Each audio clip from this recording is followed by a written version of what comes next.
What is going on, guys? JD from New York here. Thank you so much for tuning back into the channel. This is your official Monday Night Raw review for last night's show, May 15th, 2017. I hope you guys had a great weekend. I hope you guys had a great Mother's Day. I hope everyone watching treated their mother to a beautiful Mother's Day on Sunday. We got a lot to get into, man. Last night, Raw, certainly better than last week when they taped it from the United Kingdom. There was one big takeaway from this show. We finally will have a determining factor for the Universal Championship. We will finally know who is the #1 contender for Brock Lesnar's Universal Championship at Great Balls of Fire. And then obviously leading into SummerSlam 2017. Braun Strowman was slated for that role. He has come out and said, listen, I'm going to take care of Roman Reigns, and when I do, I am coming after Brock Lesnar and the Universal Championship. That is what everybody was hoping for. That's what WWE was hoping for. That's what Braun Strowman was hoping for. Little did we know, Braun Strowman has suffered a devastating injury. First reported by Ryan Satin, Braun Strowman was going to be out 4 to 8 weeks, 2 months tops. Now, as of last night, Braun Strowman is going to be out 6 months. Braun Strowman is out 6 months with an elbow issue.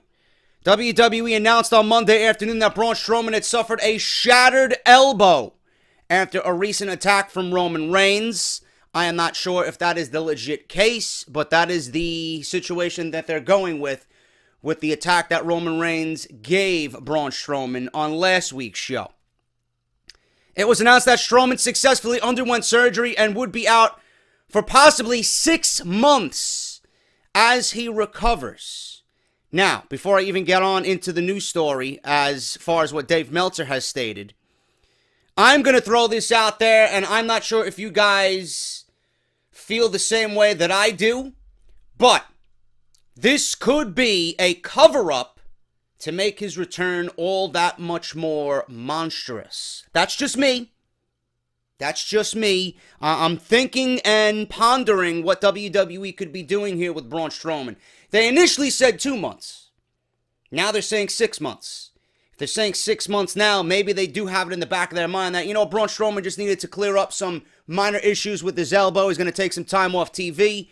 You know, they're giving you 6-month time frames, but it would look a lot more impressive if he does come back in 2 months to continue that monstrous run that WWE had him on. I'm just throwing it out there. I'm not sure if that is what is going to happen, but it's certainly a possibility.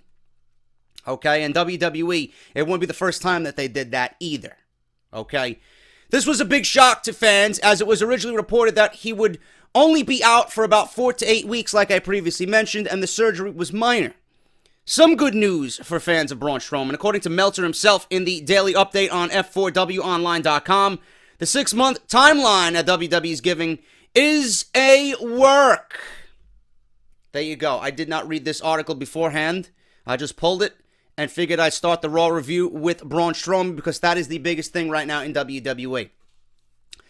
The WWE, and I quote, this is from Meltzer, reported today that Braun Strowman underwent surgery on Thursday in Birmingham with Dr. Jeffrey Dugas. The WWE claimed his elbow was shattered and will be out up to 6 months, but that timetable is a work. If what Meltzer is saying is accurate, we can assume that Strowman still could be within the original time frame of 4 to 8 weeks of recovery time. Having him come back for a few months earlier than he is expected will make him look even more of a monster in the eyes of the fans. Exactly what I stated before I even read this article. We will let you all know, clearly, Meltzer says, what details surface on this situation.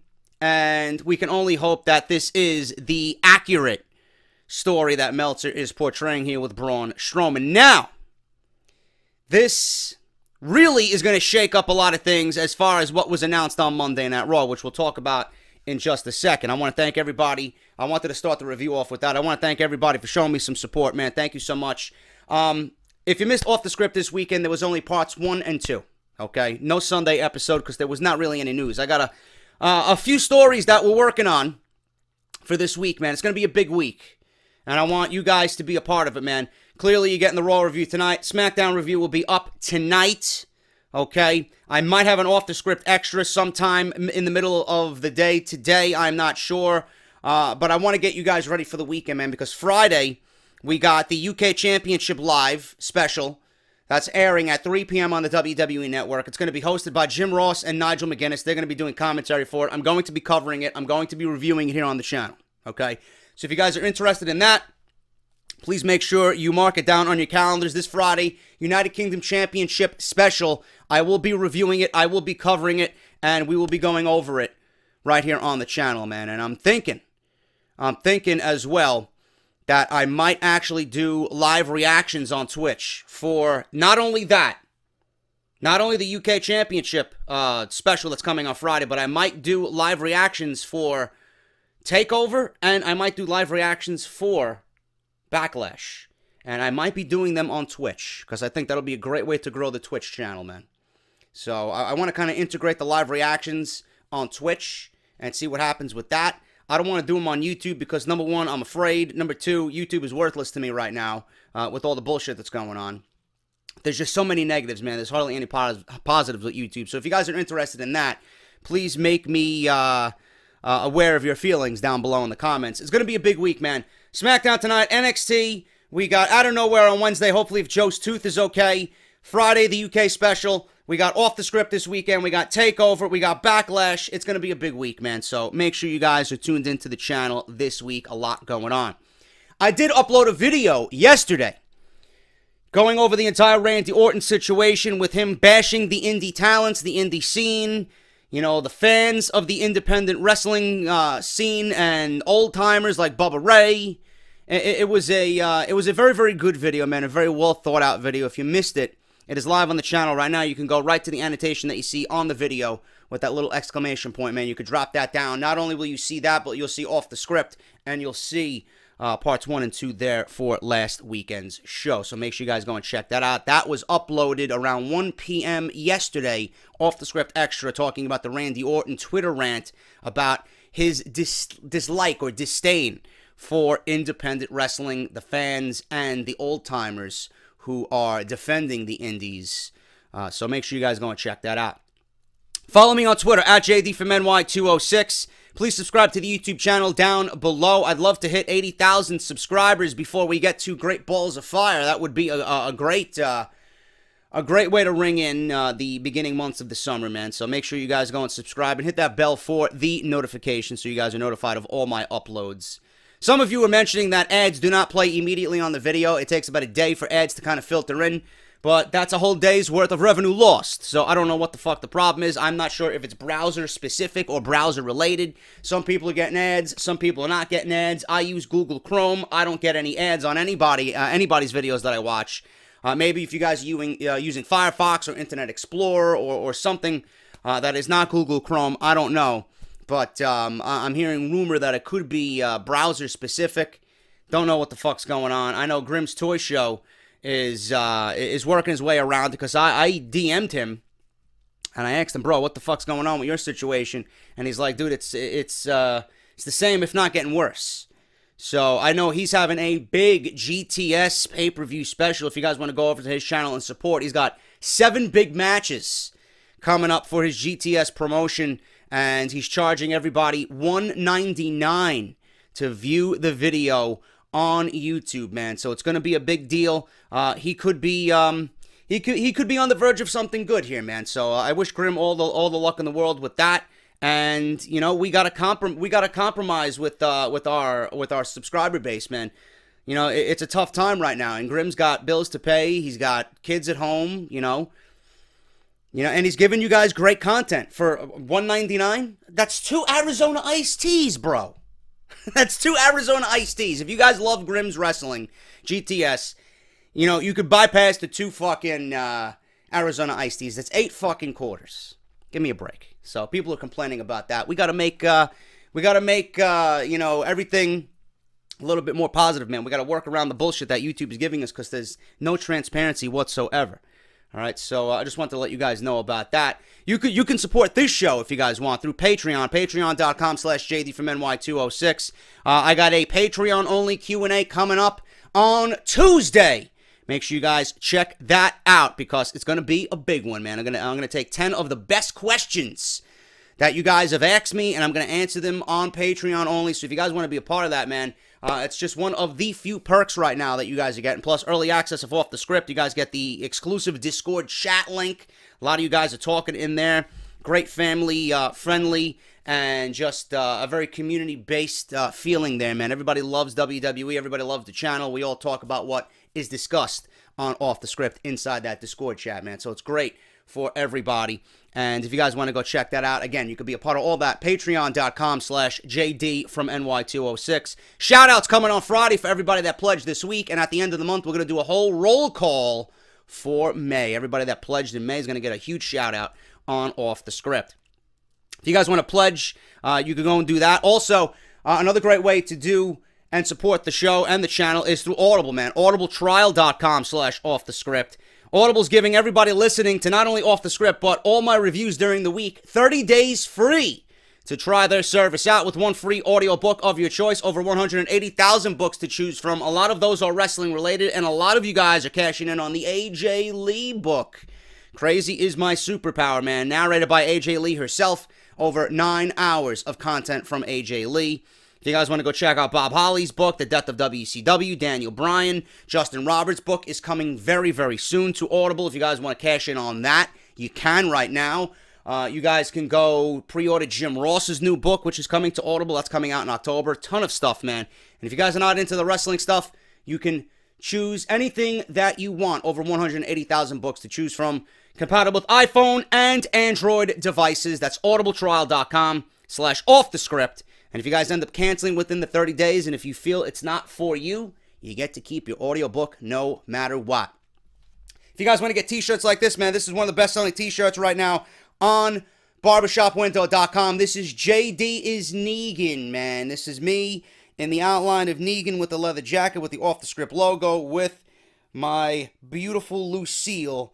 And I just slaughtered Monday Night Raw, man. The Raw logo right on the bat. Fucking awesome t-shirt. Barbershopwindow.com/offthescript. We are an official partner of Barbershop Window and Pro Wrestling Tees. So make sure you guys go and check that out. $19.99. They ship worldwide. No matter where you are able to get a Off the Script t-shirt. That's barbershopwindow.com/offthescript. Speaking of Pro Wrestling Tees, my Pro Wrestling Crate is coming very soon. We should have an unboxing next week, I believe. It is ECW themed. So make sure you guys go and check that out. Let's get on with the Raw review, man. Oh, JD, where's the Raw review, man? It's coming. Don't worry. I'm going to be here for an hour. You guys got more than enough wrestling talk on this video. Let me get my shit in, okay? The biggest thing from Monday Night Raw. The biggest thing from Monday Night Raw, going into this, clearly was Braun Strowman. Braun Strowman's out. WWE's got to reshuffle their plans. Their plans are drastically changed from where they wanted to be. Going into this Raw, the main thing was that WWE was going to come up with a #1 contender for Brock Lesnar's Universal Championship. And yes, Brock Lesnar and the Universal Championship was mentioned on this show. It wasn't a foregone conclusion. It still exists. Brock Lesnar is still alive. He is not missing. He's not going to be on the side of a fucking milk carton anytime soon. He is still the Universal Champion. And Kurt Angle comes out to open the show. And he comes out and explains Braun Strowman's situation. He's going to be out up to 6 months due to the savage attack given to him by Roman Reigns. Now, he says that he's given a lot of thought to this, says Angle. And this opportunity against Lesnar has to be earned.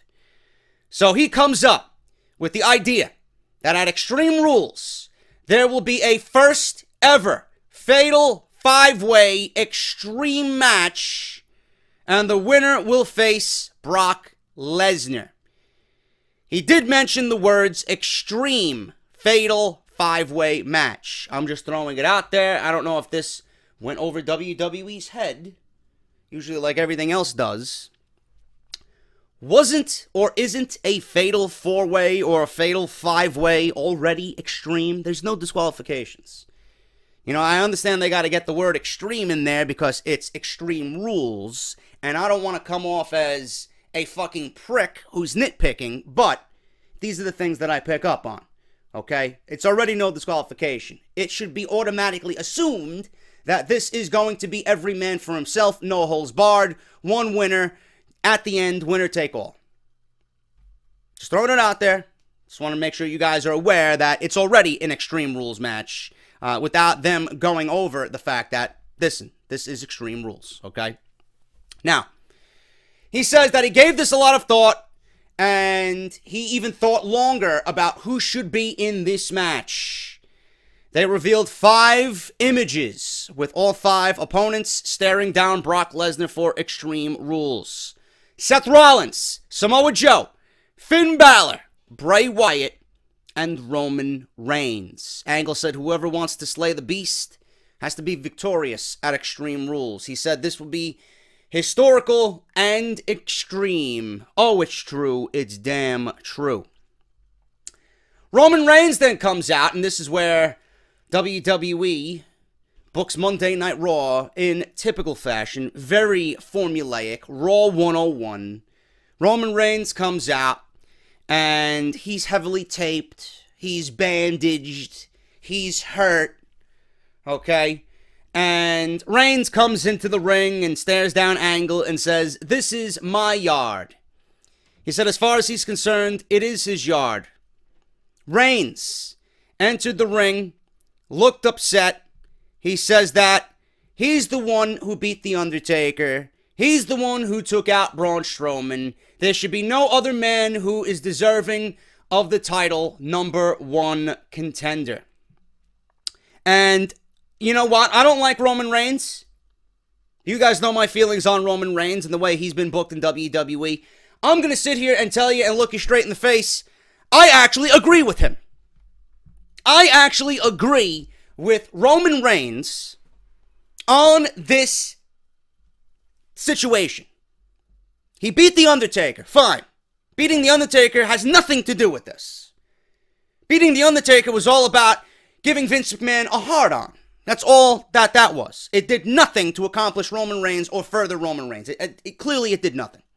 And if you think it did something, you're delusional. Okay? But as far as taking out Braun Strowman, yes, I agree. Because there really is nobody, to be brutally honest with you, outside of Seth Rollins right now, which I'll touch upon in a second. There's nobody but Seth Rollins who I think is deserving, as far as what we've seen on television, to get a shot at Brock Lesnar. Roman Reigns took out the one man who has destroyed him and staked claim to the #1 contendership before there was even a #1 contendership announced. That alone should push Roman Reigns past everybody else. I'm just throwing it out there. And, in my honest opinion, speeding up the Roman Reigns-Brock Lesnar match for this summer instead of doing it at WrestleMania next year, I think is the better situation for WWE to be in.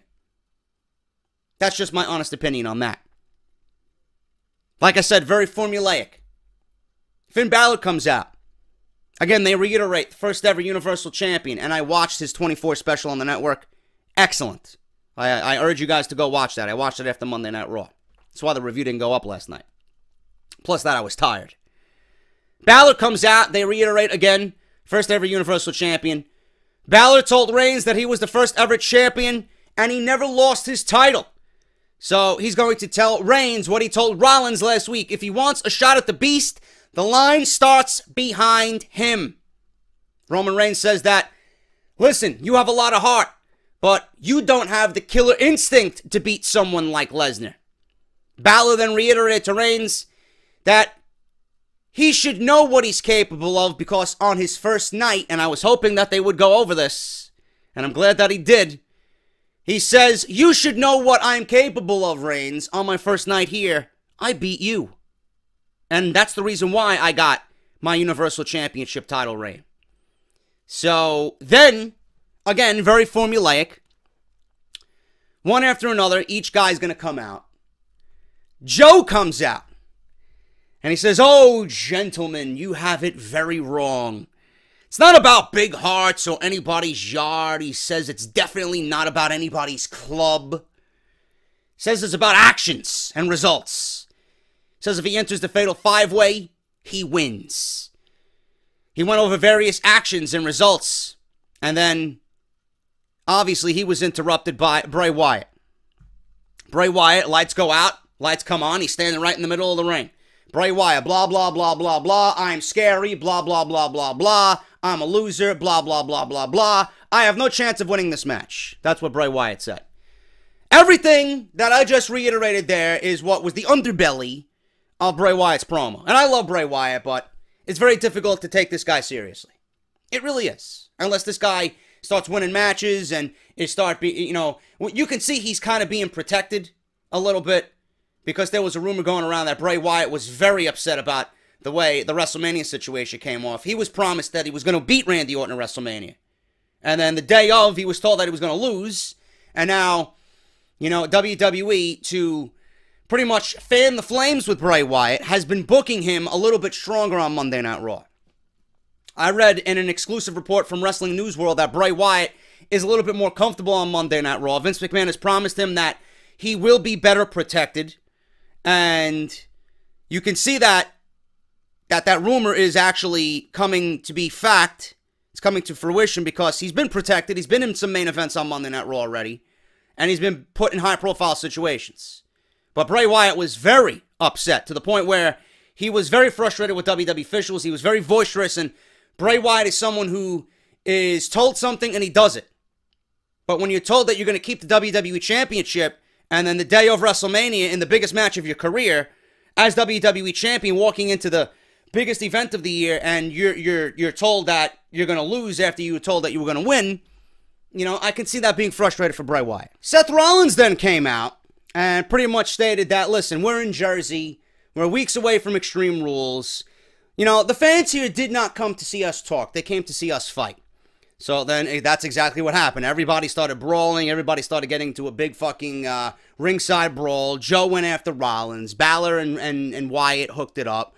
Roman Reigns was there standing. He was waiting for everything to pretty much calm down. He tried to nail a Superman punch on Finn Balor. He received the sling blade. After all of this, Balor was the one standing tall in the end here. Reigns even avoided a coup de grace off the top rope. But in the end, Balor was the one who stood tall in the ring, and that was a precursor to what was actually going to happen later on in the night, because from this situation, Joe was the only one left without a match. That doesn't mean he wasn't going to be a part of the show. But Kurt Angle, after everything that we've seen here, booked two big matches tonight. It was Rollins and Wyatt in the main event, and we're getting a rematch from Finn Balor's first night on Raw, Balor versus Reigns. So that was the double main event that WWE booked for last night's show, stemming from this opening segment and the announcement of this Fatal 5-Way. So already, we have something set up for Extreme Rules, which is great, finally. And we're getting a rematch with Reigns and Balor. And it's already better than last week, because last week was pretty much unimportant. It was not interesting. And the fact that we're getting Balor and Reigns in one of the main events tonight had me very excited, because I definitely want to see more of both of them. And that's exactly what we're getting on Monday Night Raw. But a very formulaic intro, man. It was just typical Raw 101 booking. There's an announcement made. People come out one after another with their theme music playing. It's like, come on, bro. At least switch it up a little bit. But it did what it needed to do. We got the announcement for Extreme Rules. Everybody got their shit in. It set up the two matches that we're going to see later on in the night. It did what it needed to do. They moved on to Jeff Hardee and Sheamus. Now, this is the first time these two were in the ring since Sheamus knocked Jeff's tooth out of his mouth at the last pay-per-view, Payback. in this match. I don't know what happened here at the end of this match, man. Clearly, this is setting up another rematch at Extreme Rules. It is going to be the Hardys versus Sheamus and Cesaro. I do believe that's already announced for the pay-per-view. I'm not sure if there's going to be any type of stipulation. I'm sure that there will be. But the ending of this match was just very... I don't know what it was, man. It was very sloppy. Cesaro got on the apron. Matt tried to pull him off. Matt then got on the apron. He started telling Jeff to do the twist of fate on Sheamus. Sheamus then tried to give a bro kick to Matt Hardy. It looked like he missed the bro kick. It looked like he didn't even want to hit Matt Hardy out of just sheer thought that he was going to hurt Matt.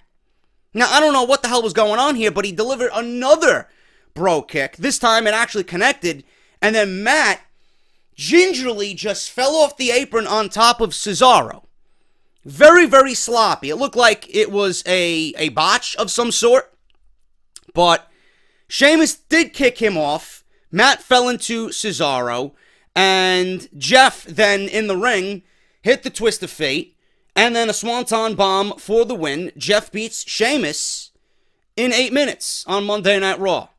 So the more wins that Matt and Jeff accumulate over Sheamus and Cesaro, the more I believe Sheamus and Cesaro are going to win the Tag Team Championships at Extreme Rules. It could be the night where we finally see both, Matt, I know for sure. I don't know what they're going to do with Jeff, but Extreme Rules could be the night we see Matt, at least begin the stages to become broken.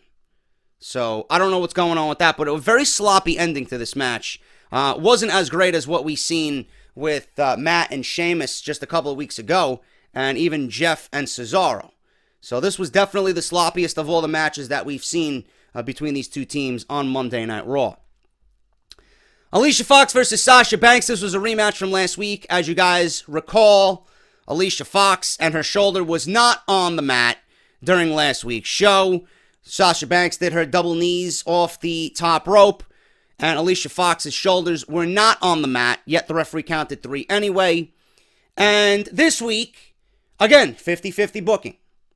Did you ever think you would see Sasha Banks lose to Alicia Fox clean in the middle of the ring? I don't know what the hell they're doing with Sasha Banks. Looks like it's really directionless right now, but hey, at least she's on television, right? At least she's in a match on Monday Night Raw, right? Instead of sitting and catering with Titus O'Neil. But Alicia Fox delivered a scissor kick, and Booker T was very happy about that because that was one of Booker T's signature moves. And she pinned Alicia Fox. Alicia Fox pinned Sasha Banks in 3 minutes. Don't know what the fuck's going on with Sasha Banks. I'm not sure if she has heat backstage, but certainly not helping her cause.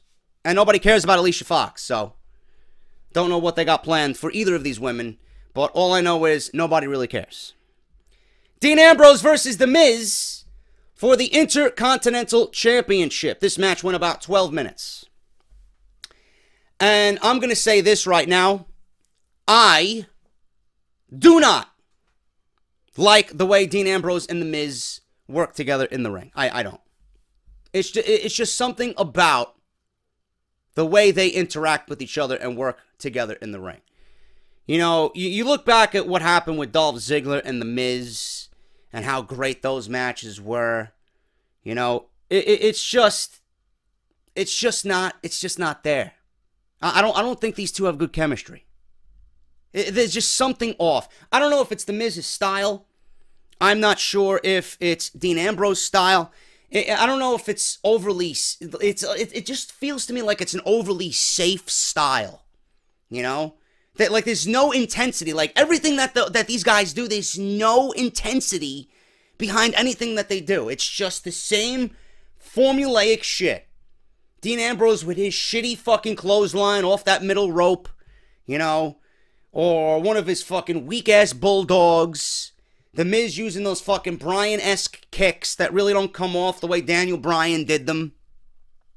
There's no intensity behind anything that these guys do together. And that's a shame because The Miz is great at what he does. I know Ambrose has it within him to be physical, because we've seen it with him and John Cena and him and AJ Styles towards the end of 2016. I didn't really care about this match. I didn't. And the rumor going into this was that The Miz was going to win the title back and that WWE had something planned for Roman Reigns to take the Intercontinental Championship. Clearly, that wasn't the case here. This was a disqualification.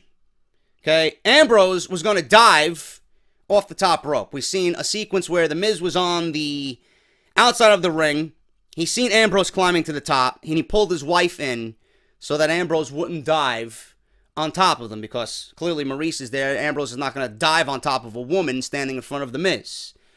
But he did anyway. He did anyway. He dove. That was pretty brutal. Ambrose really hit hard on that one. But Maurice moved. Ambrose did the dive off the top rope. Maurice then distracted the referee. Miz went for a low blow, or tried to go for a low blow. Dean Ambrose, with his spidey senses, sensed that The Miz was going to come up from behind him and try to give him a low blow, blocked the low blow.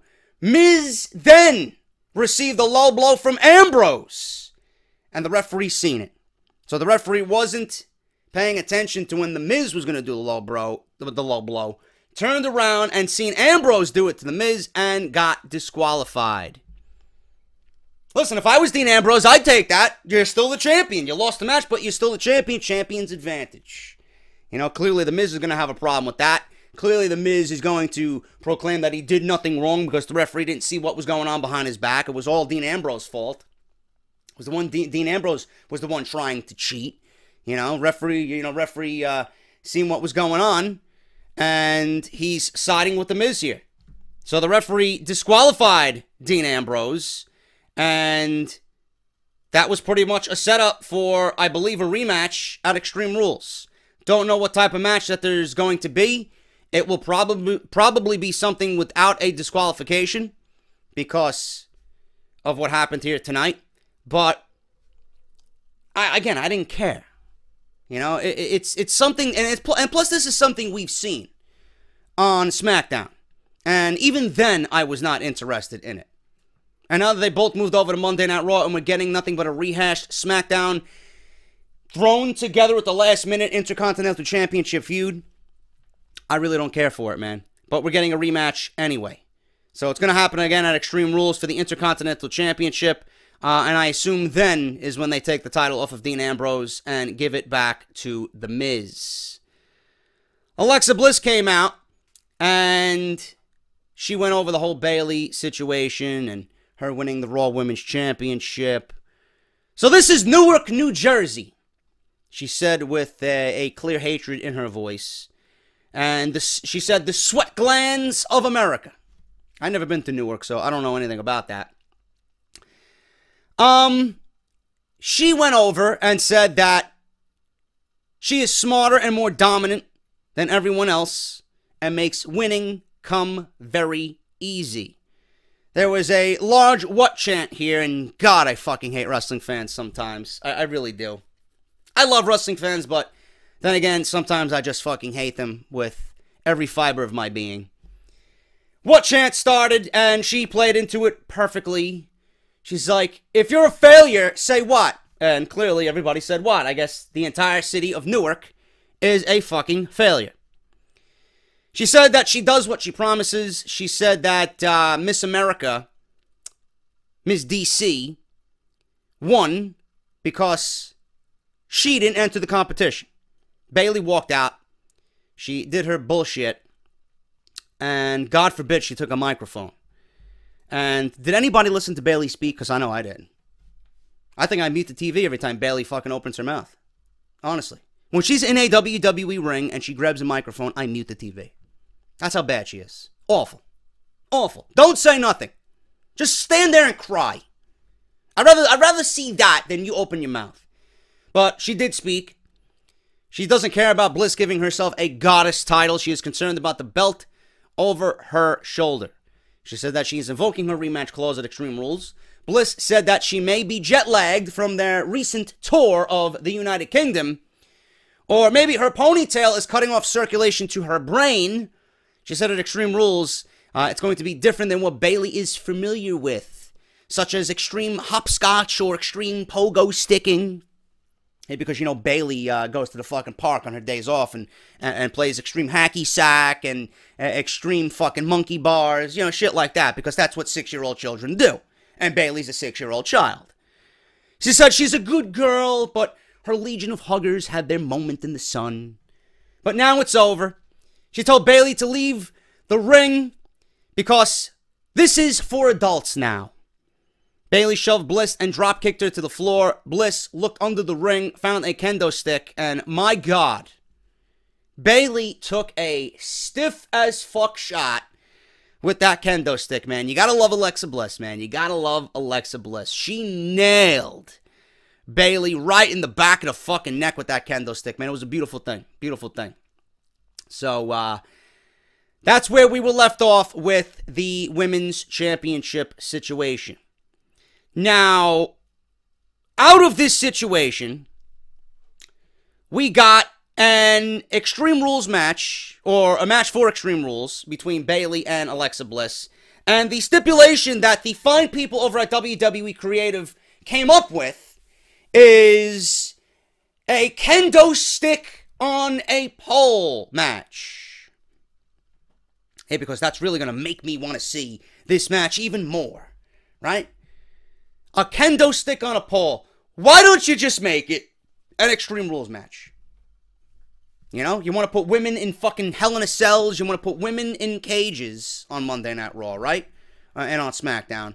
But when it comes to the one night of the year where WWE wants to be extreme, all right, we're going to have a regular match, and the only way to get extreme is if you go grab the kendo stick off the pole.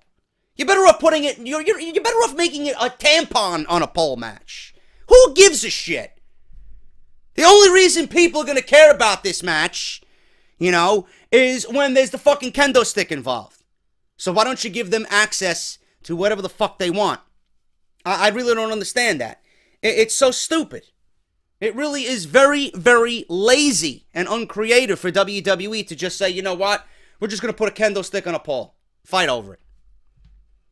And also, with that, it takes away from the great match that they had at Payback. Because I know they are capable of giving us a great match. All the storytelling in that match is going to be wiped away because both women are going to be grabbing for the kendo stick. And the entire match is going to be about who's going to get the kendo stick first. Not really what I like as far as a stipulation goes. I never liked anything as far as something on a pole match. Stupid. Stupid. But that's the thing that they came up with. Backstage, apparently Angle was on the phone with Sami Zayn. I don't know why. He mentioned Sami Zayn in a phone call telling him he was doing great and that he'd call him back or something like that. I don't fucking know. Miz came in and complained about Ambrose getting himself DQ'd. He will get a rematch in Extreme Rules like I mentioned. In comes the Drifter, just strumming his guitar, man. And you know what?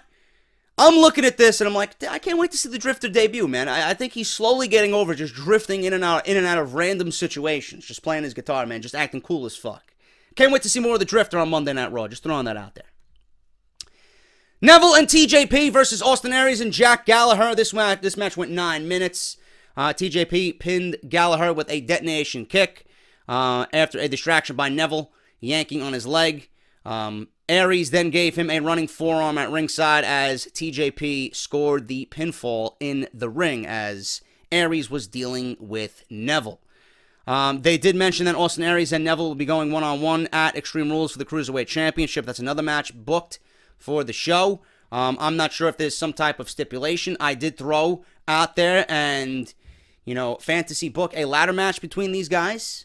Hopefully we still get that. We got 3 weeks left to go till the show. It's going to be interesting to see if they give those guys a stipulation going into Extreme Rules for the Cruiserweight Championship. Goldust and R-Truth chatted backstage, and the reason why I'm mentioning this is because later on in the evening, something will happen between these two. Truth said he feels bad about last week's tag team turmoil. Goldust says that they're a team and they win and lose together. No, they just lose together. I don't know when the last time I seen them win was, but Goldust must be delirious. He said Truth has helped him back to his feet before. He asked him to smile, and they can show Carl Anderson and Luke Gallows later on what they are all about. Yeah, exactly. Losers. So there you go. We move on from that to Finn Balor and Roman Reigns. Let me talk about this match. I haven't tweeted the last couple of weeks on Monday Night Raw because I just don't feel like it. Everybody asking me, JD, where are you during Monday Night Raw on Twitter? I just don't feel like it. I'll be back one day. I don't know when. I'm just not in the mood. I don't feel good. And I just don't have much to say right now, okay? But I did tweet during this match. And the one thing that I tweeted out was a picture of Kevin Dunn, the Beaver, and I stated, this Roman Reigns victory was brought to you by none other than a picture of a beaver, which went over well. Laughing my ass off, JD, you're hilarious, blah, blah, blah. Okay? Now, I have always stated, and I have been stating, and you guys will have known this if you watch my shows, that I am intrigued by the Balor-Reigns dynamic. I really am. This match tonight, I loved it.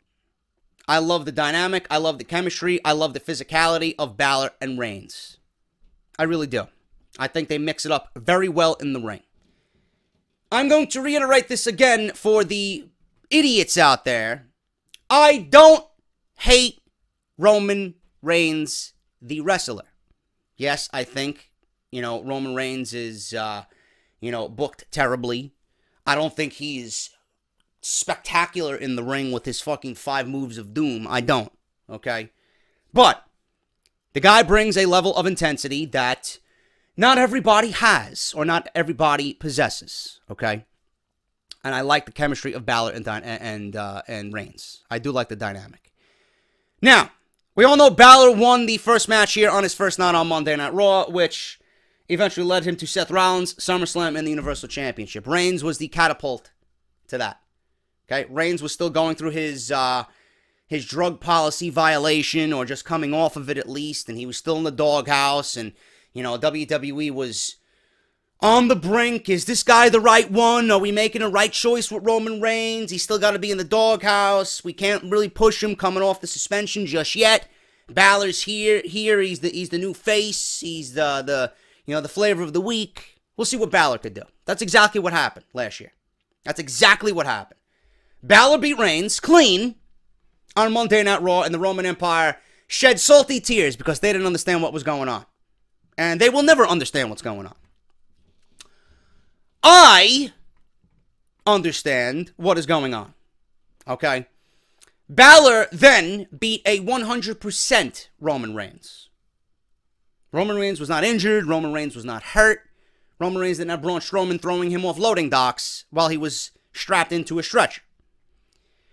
Balor on this show loses to a Roman Reigns that is 50% the man he was last year.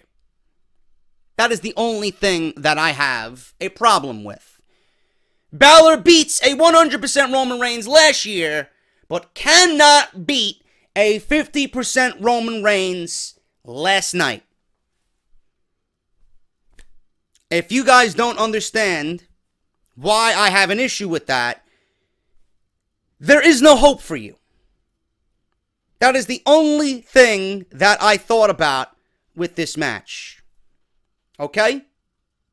I don't have a problem with Roman Reigns winning. I don't have a problem with Roman Reigns getting his win back. I don't have a problem with Roman Reigns looking strong going into this fatal 5-way, because even though I don't like him and the way he's booked, Roman Reigns is the best choice to win this fatal 5-way. And to save us a year-long Roman Reigns dick-sucking on WWE television, I want him to win. I want Roman Reigns to beat everybody in that Extreme Fatal 5-way. Because if you look at it, there's really nobody else worthy of challenging Brock Lesnar. Is it going to be Bray Wyatt? Fuck no. What has Bray Wyatt done? Nothing. Bray Wyatt can look great and be protected amongst 4 other guys. He doesn't have to take the pinfall. So Bray Wyatt's not winning. Okay? Finn Balor?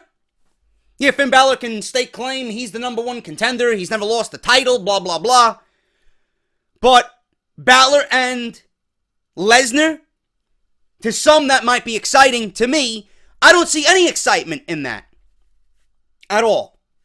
And the fact that Finn Balor just lost to Roman Reigns here, that's a great way to build up a babyface to challenge Brock Lesnar for the Universal Championship. If Balor was your man, he would have beat Roman Reigns, because Roman Reigns was only half of a man. So it ain't gonna be Balor.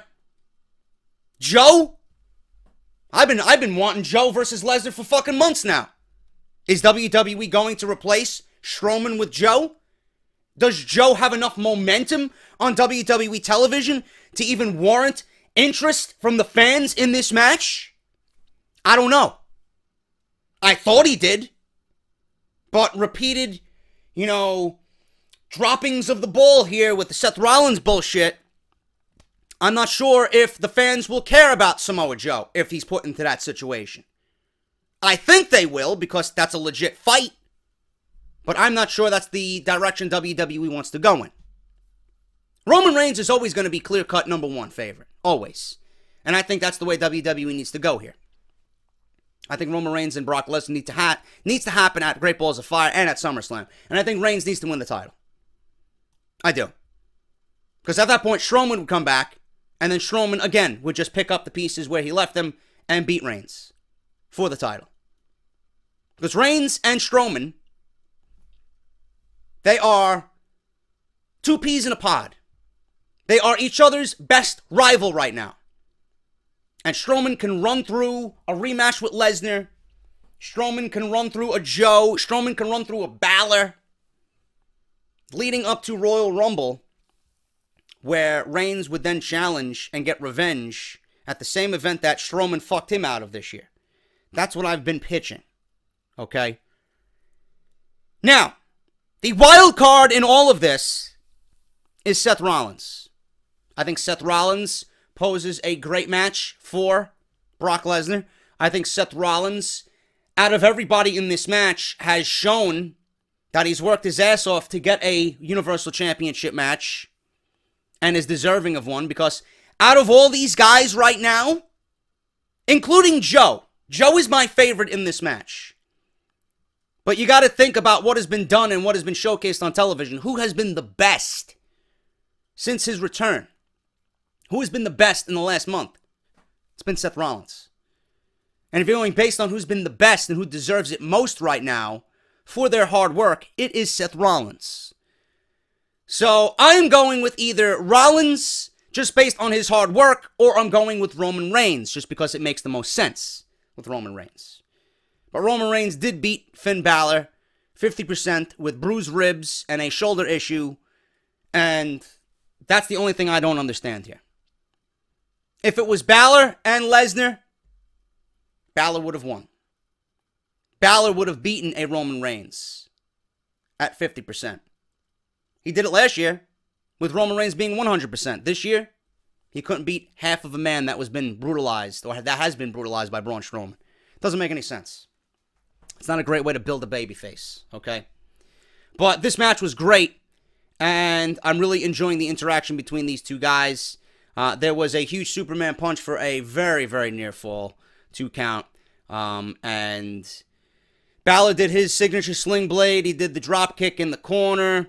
Balor, one thing I want to make mention here, Balor really, really sold the intensity of this match, man. He went up for the coup de grace, and he was very, very slow to get up to the ring, man, get up to the turnbuckle, which really cost him in the end. He struggled to the top rope. Reigns knocked him off. That led to a huge spear for a 3 count. Balor pinned clean in the middle of the ring by Roman Reigns. A hurt Roman Reigns, a 50% Roman Reigns for a 3 count. 1, 2, 3. I really like the fact that they played up Balor being injured in this match. I like the fact that they played up that heart. That Balor has the heart that they talked about, and the fight that Roman Reigns has. I liked all of that. I really do, but it doesn't make any sense in the end when you date back to just a year ago, and Balor was beating a Roman Reigns at 100%, but this year he can't beat a Roman Reigns at 50%. That's just the one thing that just threw me off. But a great match nonetheless, which should have been the main event of the show, but they figured they'd go with Rollins and Wyatt, being that it was the first time ever that they were fighting on Monday Night Raw. Bray Wyatt, sounding evil as always, blah, blah, blah, blah, blah, blah, blah, blah. I'm lurking in the shadows. I'm the face of fear. You know, he said some call it a man, others call it a conqueror, but he calls himself a beast. He's talking about Brock Lesnar. He said, while it may be Angle's show, it is his world. He said everyone will worship his name after he stands triumphant over Lesnar as the new Universal Champion. Blah, blah, blah, blah, blah. No, Mr. Wyatt, you will not be the new Universal Champion. And whatever you're talking about will be wasted words as always. Still a great promo. It's just very difficult to be invested in what Bray Wyatt says because he never backs up what he says. Goldust and R-Truth danced their way, cringeworthy, to the ring. And they got to the ring, they did their entrance, they did their fucking theme. All of a sudden, Goldust out of nowhere, literally blindsided R-Truth, attacked him on the outside, starts kicking him, throws him into the barricade. Thank you, Goldust chants rang out through the arena. And I don't know what was going on here, but the announcers played up the fact that Goldust was frustrated with the result of the tag team turmoil match. So it took you all this time.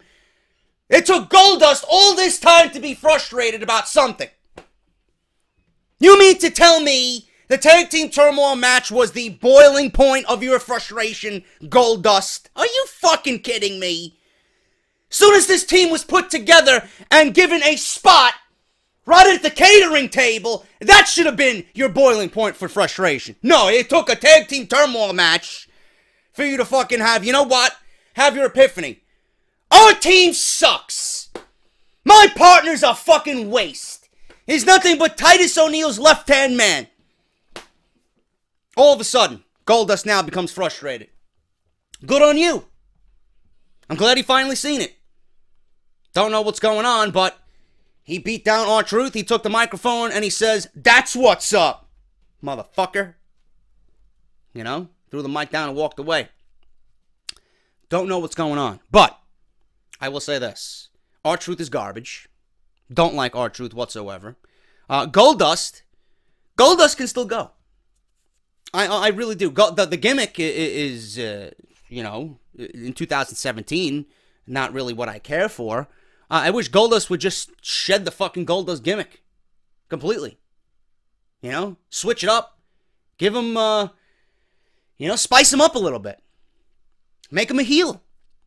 Goldust can still go in the ring. He still has a lot to give the mid-card. If you want to portray him in the Intercontinental Championship, you know? I think he could still go. But, I will say this. Being that the Revival is already down and they're going to be out another 6 weeks, and now with the tag team of the Golden Truth no longer, you know, all we have now is 4 teams on Monday Night Raw. We're back to where we began before the Superstar Shakeup. We got the Hardees, we got Sheamus and Cesaro, we got Enzo and Cass, and we got Rhino and Slater. Not really what I call a tag team division, WWE, but you're the ones in the business, I'm not. So what the fuck do I know, you know? Unless they have a team of Titus and Apollo Crews, you know, coming up. I don't know. Speaking of Titus O'Neil, apparently he didn't realize that he was wrestling on tonight's show. He didn't know at all. He came out wearing a $4,300 wardrobe instead. I'm guessing that he had his executive chef, Curtis Axel, take over catering last night, because if he's wearing $4,300 worth of a wardrobe, you know Titus O'Neil ain't getting in the kitchen, bro. I'll tell you that right now. Don't know what they were cooking up, but I'm sure he left it in good hands. Sure, Heath Slater and Rhino are back there too. You know, those gourmet Cheez-Its. You know, they don't come cheap, man. They don't come cheap. But the one thing I was confused by here, I don't want to nitpick. Apollo Crews knew he didn't have a match. He tried to tell Titus O'Neil, listen, I tried to tell you, I'm not fighting. I'm the one not fighting here. You're fighting. But Apollo Crews came out in his ring gear anyway? Why? I don't want to nitpick, but attention to detail, WWE. Attention to detail. Supposed to be Apollo Crews versus Enzo. It ended up being Titus O'Neil and Big Cass. Big Cass wins in 1 minute. That was pretty much it. Titus took off his jacket and then his belt. He was going to whip Big Cass with the belt. Enzo distracted. Big Cass gave him a boot. At the end, Enzo tried to take a selfie with Titus's phone. Apollo Crews got pissed. He inzaguri'd Enzo out of the ring and smiled while he did it. And he got booed for his actions because it's in New Jersey and Enzo's from New Jersey. So there you go. Whatever the case may be, a very, very off week for Titus Brand. And finally, we got Bray Wyatt versus Seth Rollins. Absolutely. Number one, I love Bray Wyatt. I love Seth Rollins. Throwing it out there. Love their in-ring work. But the fans in Newark, New Jersey might as well have shit all over this match. They didn't make one fucking sound for this match. You know? It was what it was. Nothing really all that spectacular here for a main event. This is why I would much rather have Roman Reigns versus Finn Balor in the main event. I think WWE fucked that up big time. You know? But it is what it is. Bray Wyatt versus Seth Rollins. They went 15 minutes. You know? There was a big Falcon's Arrow by Seth Rollins. He did get Bray Wyatt up in the Falcon's Arrow, which is very impressive. 2 count. And they both were on the outside. Okay, Bray Wyatt was on the outside. Rollins leaped over the top rope. He did a fucking plancha over the top rope.